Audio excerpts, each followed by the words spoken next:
Hi everybody, welcome to a quick weather vlog today, Friday, January 17th, 2025.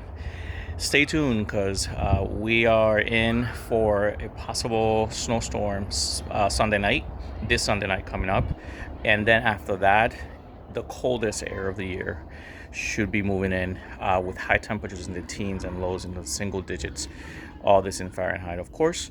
They're forecasting about 5 inches of snow totals. We'll see how it goes, but yeah, stay tuned and thank you for following, watching, and see you soon.